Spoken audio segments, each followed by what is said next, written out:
Hello everybody and welcome back to Jake's RC Stuff, and today we're back with the White Shark and dealing with the flight controller system. We have the GPS here. We also have the 4-pin connectors that I bought. They'll be linked in the description. Not an affiliate, but there we are. Only problem is with these, so they come like this, and I snip them in half. To be honest with you, getting the connectors and the pins and then the wire would have been about the same money, and these, at least they're pre-made. So I cut it in half, and I've got one there for the transmitter, the receiver, RC link receiver, the TBS, and I've got one for the GPS. The only problem is that none of these cable wires make sense, really. You know, that's kind of a red on the end, and blue could be black. So, but yeah, and because of the fact that this is the way the wires stuck together, I can't really reorder pins like I was going to do.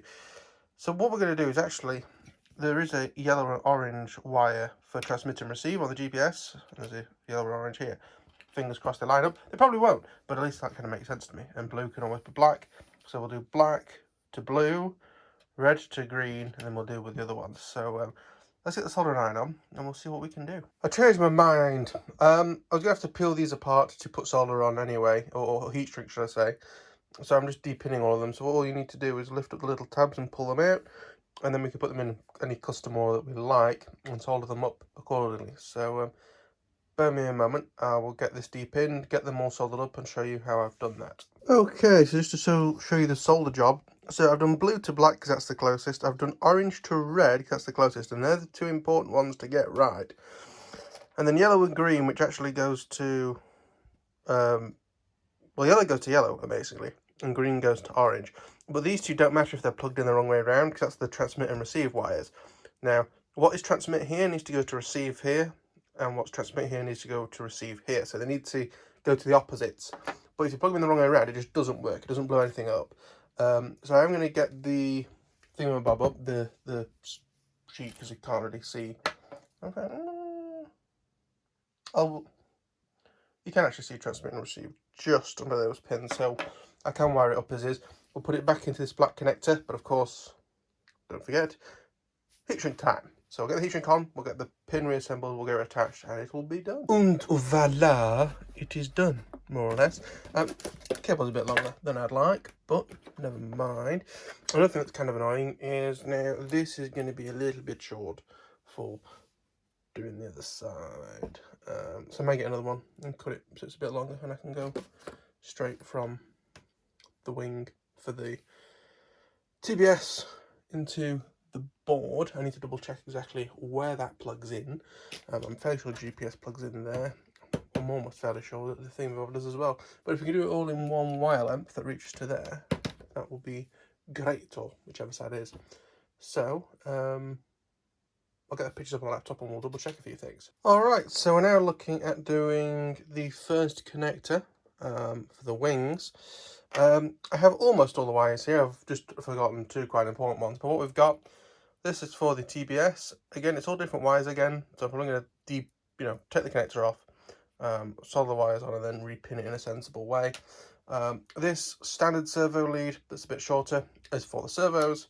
This servo lead with the red removed is for the speed controllers, and of course the wires that are missing are actually the main power leads, which we'll just cut, and they'll need soldering on bullets to fit into the little ET style thingamabobs. At least I am getting some use out of them crappy MG90s that I bought. I'm using all the wires from them. So yes, let's get things soldered up then. So we're going to begin with the servo wire. That's on pins 1, 2 and 3, because I do have the White Shark pin out diagram here. They're just the same across each one. So we will get that sorted out and started.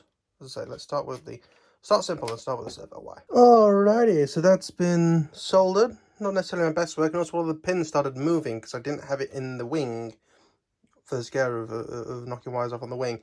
But when the pin melted, I managed to get the pin back in place by remelting it again, and then I put it in the wing, and let the wing diffuse the heat away from the connector down the wires.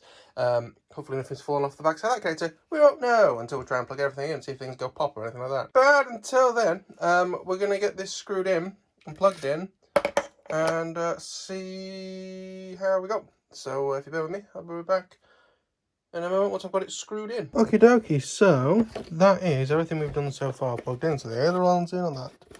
On this side, the TX is there, or the RX is there, and then that's the one for the motors. So we basically need to do the same thing on the other side, but it's a bit more complicated. While the VTX does need 4 pins, I believe they're in separate places. So you have positive, negative, and video signal. But then the smart audio cable is in a different place. I will double check it. If they're next to each other, I'll use a 4-pin. If not, it'll be 3-pin in a single one. So, yes. Let's start on that side. I'm actually going to do them slightly in reverse. I'm going to do the power wires. Made some little power wires. I'm doing them like this so that you can remove them and leave the power thing in, like this. So you can see there's the power connections going in there. So yeah, let's get these soldered on and see how we go. So here is step 1 and 2. I did these actually without being plugged into the other wing, and that was a mistake. Always do these connectors plugged into the other connector. It just dissipates the heat a lot easier, even when you've got nothing soldered on the other side.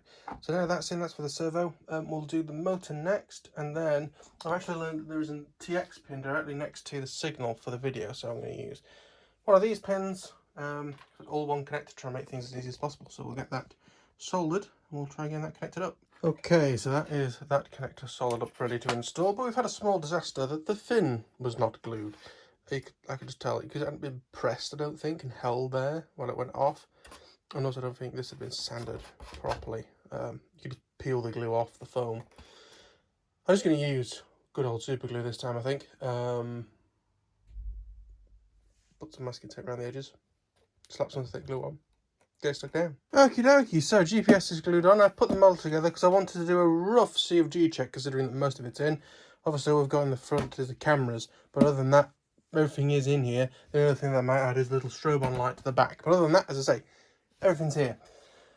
And it balances with the 5000 battery about there, and then with the Multistar 8000s, you push it back more or less to where the plate should be. So I've decided I will install the plate, and I've got a strap. I'm not sure if this is the strap that came with it or if it even came with a strap, but this is the strap I'm going to use. I've marked roughly how far round it needs to go and the line it needs to go up to. I'm going to super glue it just so it's kind of somewhat stuck, because I'd rather it be...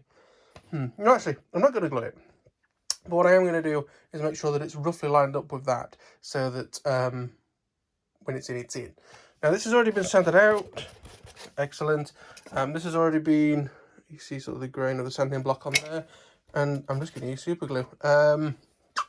Once that is done, I'm going to run Velcro on the tray and up into the front section, and yeah, let's get this started. Okay, so that is the tray in glowing with a load of lead weight on top of it. Again, we'll add the Velcro at a later date.